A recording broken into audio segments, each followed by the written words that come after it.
Subscribe कीजिए अशमास kitchen को और बेल आइकन को दबाइए सबसे पहले लेटेस्ट वीडियोस देखने के लिए।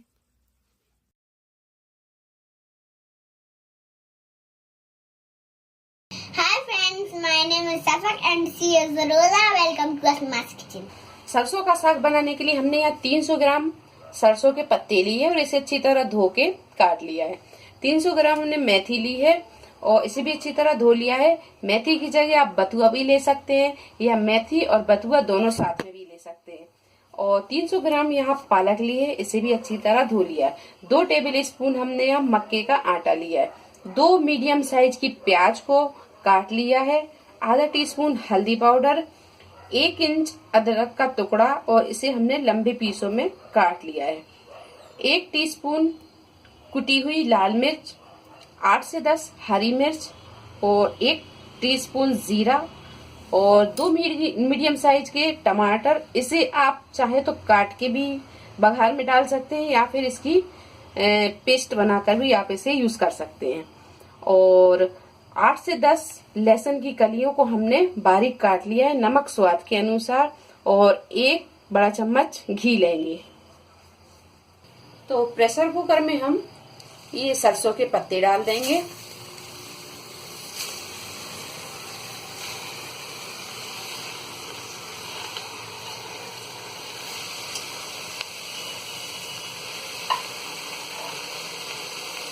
इसी में हम पालक डाल देंगे।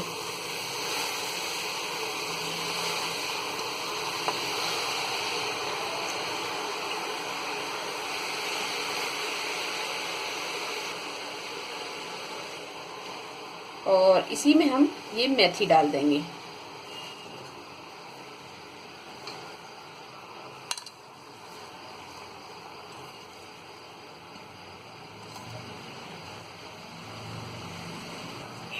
ये तीनों भाजी डालने के बाद में अब इसमें हम ये आधा कप पानी डाल देंगे।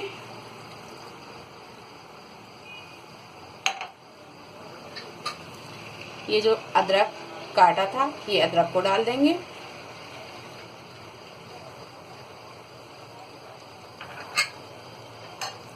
ये हरी मिर्च को भी डाल देंगे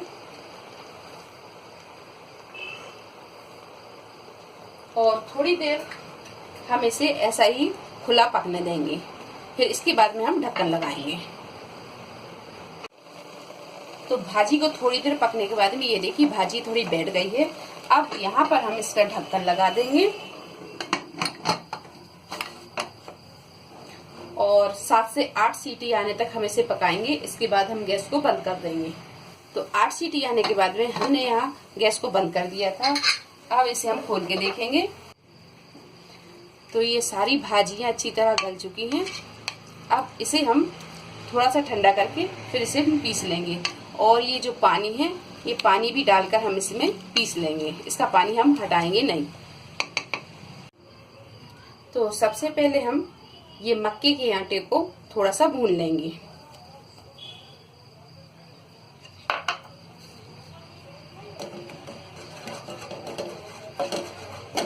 मक्के के आटे को आप हल्का सा भून के ही सरसों के साग में डालें। इससे भुने हुए मक्के के आटे से बहुत अच्छा टेस्ट आता है। तो यहाँ हम इसे हल्का सा भून लेंगे। तो ये आटा अच्छी तरह भुन चुका है। अब यहाँ हम गैस को बंद कर देंगे और इसे एक बर्तन में निकाल लेंगे। तो यहाँ हमने एक कढ़ाई रख दी है। अब इसमें हम ये घी को डाल देंगे। सरसों के साग को आप घी में ही बनाएं तो बहुत अच्छा टेस्ट आता है। तो ये घी हमने डाल दिया। अब इसी में हम ये जीरा डाल देंगे, भून लेंगे। जीरे को भूनने के बाद में अब इसमें हम ये कटा हुआ लहसुन डाल देंगे।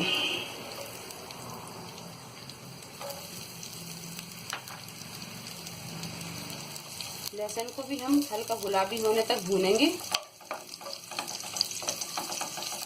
तो यहाँ ये लहसुन भी अच्छी तरह फ्राई हो गया है। अब इसी में हम ये कटी हुई प्याज को भी डाल देंगे और इसे हम हल्का गुलाबी होने तक फ्राई करेंगे। तो ये प्याज गोल्डन ब्राउन हो गई है। अब इसमें हम ये हल्दी पाउडर डाल देंगे,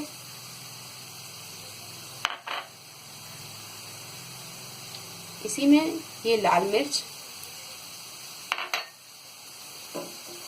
इन चीजों को अच्छी तरह हम मिक्स कर देंगे।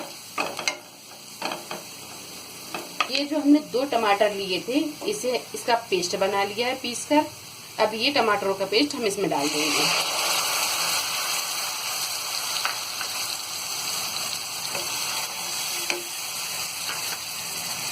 और टमाटर के पानी सूखने तक हम इसे भून लेंगे। तो यहाँ ये टमाटरों का पानी भी अच्छी तरह सूख गया है और ये भुन भी अच्छे गए हैं। और यहाँ पर हमने ये जो सारी भाजी थी इसे हमने अच्छी तरह पीस लिया है। अब हम ये सारी भाजी का पेस्ट इसमें डाल देंगे।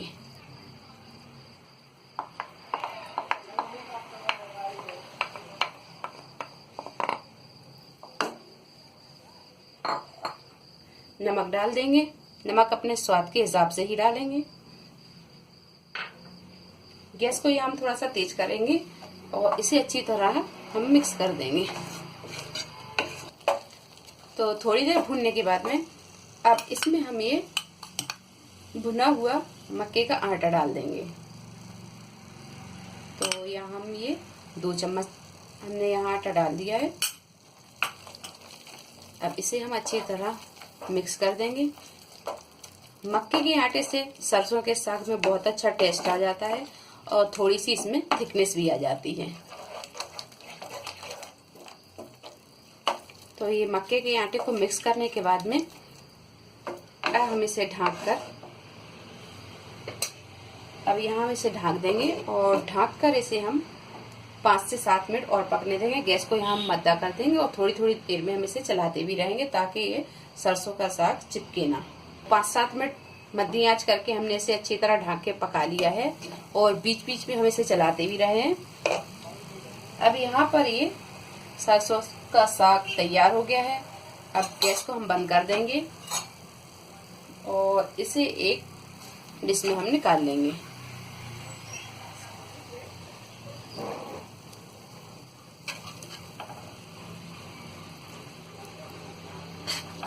ये सारा साग हमने निकाल लिया है।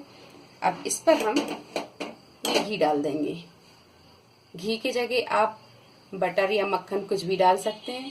तो यहाँ हमने घी डाला है, थोड़ा सा हमने चारों तरफ भी डाल देंगे।